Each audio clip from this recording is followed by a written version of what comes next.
اچھا، اب معاشرے کا ایک ایسا پہلو اور ایک ایسی کہانی سٹوری جو بالکل حقیقت پر مبنی ہے اور اس کا شکار بہت سارے لوگ اب ہو رہے ہیں، اور اس کی اویئرنیس آپ کو جاننا اور اس بارے میں آگاہی جاننا آپ کے لیے ضروری ہے۔ یہ آن لائن جو ایپس ہیں جو لون پرووائڈ کرتی ہیں لوگوں کو، یہ کمپنیاں لوگوں کو پیسے تو دے رہی ہیں، لیکن ان سے جس طریقے سے پیسے بٹور رہی ہیں، انہیں بلیک میل کر رہی ہیں، سود کے نام پہ ان سے اتنی رقم نہیں ہوتی جتنی رقم وہ ان سے بٹور لیتے ہیں۔ ساتھ ساتھ اب اس کا ایک خطرناک پہلو یہ آ رہا ہے کہ یہ ایپس اور یہ لون جو لوگ لے رہے ہیں اس کی وجہ سے وہ اپنی زندگیاں بھی لینے لگے ہیں، اور راولپنڈی میں آن لائن ایپ کمپنی کی دھمکیوں سے پریشان قرض میں ڈوبے 2 بچوں کے باپ نے خودکشی کر لی۔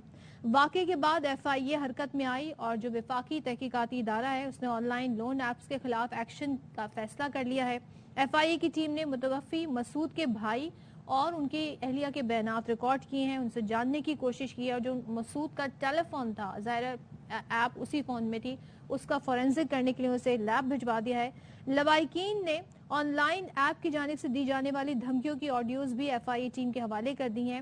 راولپنڈی کے رہائشی تھے مسعود، انہوں نے چند روز پہلے آن لائن ایپ کے قرض اور سود سے تنگ آ کر اپنی زندگی کا خاتمہ کر لیا، اور ان کی آخری آڈیو بھی منظر عام پر آ گئی ہے جس میں وہ جو ان پر مشکل گزر رہی تھی اس کی روداد وہ سنا رہے ہیں۔ سوری جان، مجھے معاف کر دینا، نہ میں آپ کے قابل ہوں، نہ میں بچوں کے، نہ میں اچھا باپ بن سکا اور نہ میں اچھا ہسبینڈ اور نہ اچھا بیٹا۔ میں نے بہت سارے لوگوں کے پیسے دینے ہیں سود کے، جو انہوں نے میرا جینا حرام کیا ہوا ہے۔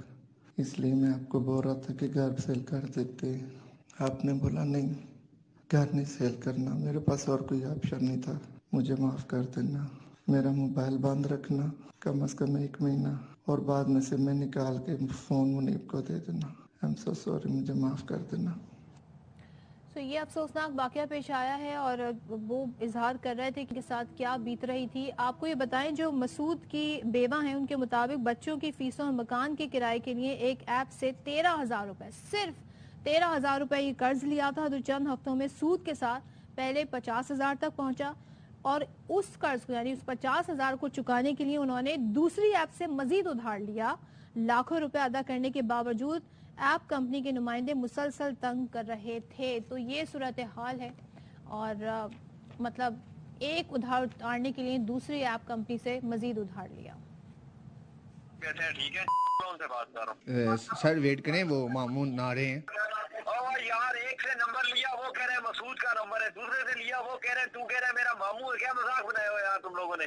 آپ کے کانٹیکٹ نمبروں پہ کالے کر کے پھر پتہ کروں یہ کون ہو تم لوگ۔ آپ کے کتنے پیسے دینے ہیں ماموں نے؟ 22,356 روپے۔ آپ کیسے پتا چلا میرے پیسے دینے لوگوں کے گھروں میں کالے کروں وہ اچھا رہے گا؟ انہوں نے لیے ہوئے 22,356 روپے۔ 13,000 لیے تھے انہوں نے تو۔ آپ کو کیا پتا انہوں نے 13,000 لیے تھے؟ چیک اوپن کر کے دیکھ لو، میں جھوٹ بول رہا ہوں تو تم لوگ فرائیڈی ہو سارے، کانٹیکٹ نمبروں پہ کالے کروں گا۔ یہ اچھا، مسعود سارے باہر نکلو گے، گیلری کا ایکسس ہوتا ہے سارا ہمارے پاس۔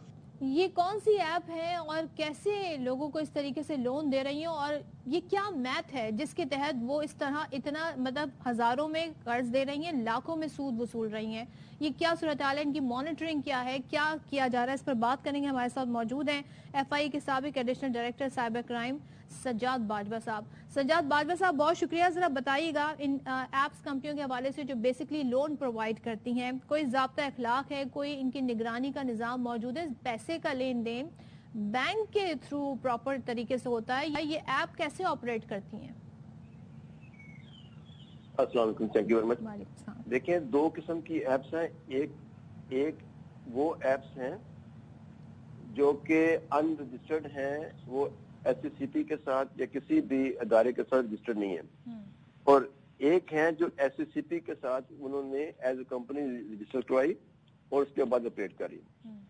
جو بالکل فیک ہیں ان کا تو چھوڑ دیں، جو ایس سی سی پی کے ساتھ رجسٹرڈ ہیں ان کا بھی کوئی ریگولیٹری سسٹم نہیں ہے۔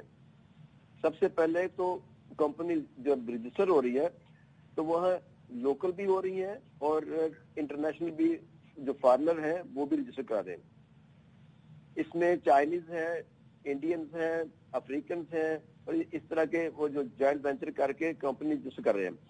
اس میں نہ تو کوئی فائنینشیل سٹیٹس کا ویریفیکیشن ہے کہ جو کمپنی رجسٹر کر رہا ہے اس کا سٹیٹس کیا ہے،